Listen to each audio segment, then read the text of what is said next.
భూపాల్పల్లి జిల్లా వాసులకి, మనం ఈరోజు గణపురం మండలం మైలవరం గ్రామానికి సంబంధించిన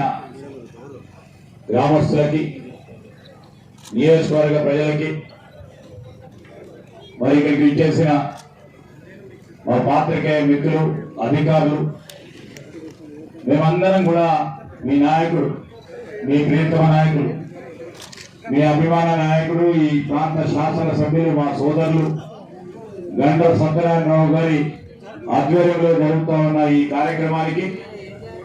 నేను కానీ మన రాష్ట్ర రెవెన్యూ మరియు హౌసింగ్ శాఖకు సంబంధించిన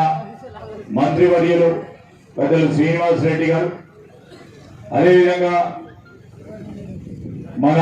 పంచాయతీ రాజ్ శాఖ మంత్రివర్యులు మా సోదరిమణి సీతక్క గారు, మొన్ననే మీరందరూ పెద్ద ఎత్తున పెద్ద మెజారిటీతో గెలిపించిన గౌరవ పార్లమెంట్ సభ్యురాలు సోదరిమణి కావ్య గారికి, అదేవిధంగా మా సోదరులు సహచర శాసన సభ్యులు మరి నాగరాజు గారికి, మా మిత్రులు ట్రేడ్ ప్రమోషన్ రాష్ట్ర కౌన్సిల్ కు సంబంధించిన చైర్మన్ ప్రకాష్ రెడ్డి గారు, మరి జిల్లా కలెక్టర్ గారు, అదేవిధంగా ఎస్పీ గారు, ఈ ప్రాంతానికి సంబంధించి దూరం అయినా కానీ మరి మా ప్రాంతానికి మొట్టమొదటిసారిగా వచ్చేసిన మా అక్క నిర్మల జగ్గారెడ్డి గారికి, మా చైర్మన్ గారికి, ఇదంతా చూసేది ఆమెనే, మా చైర్మన్ గారికి, మా చీఫ్ ఇంజనీర్ గారు, మా ఈడీ గారు, జోనల్ మేనేజర్ గారు, డిఎం ఇండస్ట్రీస్ గారు, మరి వేదికపై ఆసనమైన పెద్దలకి, మా మిత్రులందరికీ హృదయపూర్వక నమస్కారం తెలియజేస్తూ, చాలా విషయాలు మరి మా ఎమ్మెల్యే గారు చెప్పింది, మొత్తం అన్ని విషయాలు చెప్పారు, ఎక్కువ సమయం తీసుకోవద్దని అన్న శ్రీనివాస్ రెడ్డి అని అంటూ ఉన్నాడు. ప్రత్యేకంగా నేను కోరేది ఒకటే, మనం అందరం కూడా ఆ రోజు మార్పు కావాలని, మార్పు కోసం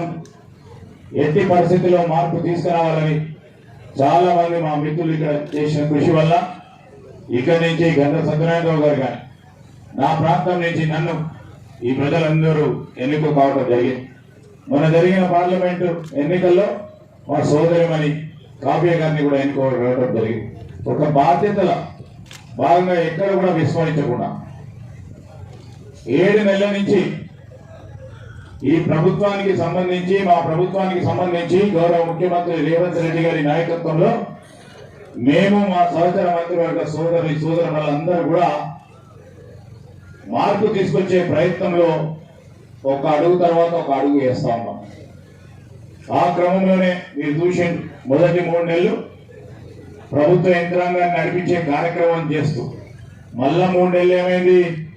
మా కావ్య గారి ఎలక్షన్ వచ్చింది, పార్లమెంట్ ఎన్నికలు వచ్చినాయి, దాంట్లో అందరం నిమగ్నమైన, మీరు ఓటేయడానికి కొంతమంది అయితే మా కాంగ్రెస్ పార్టీ నాయకులు సోదరులు పూర్తి స్థాయిలో ఎన్నికల ప్రచార కార్యక్రమంలో నిమగ్నమై మేమందరం కూడా వారితోనే మమేకమై పనిచేస్తూ, మీ శాసనసభ్యుడు కూడా దాదాపు 2.5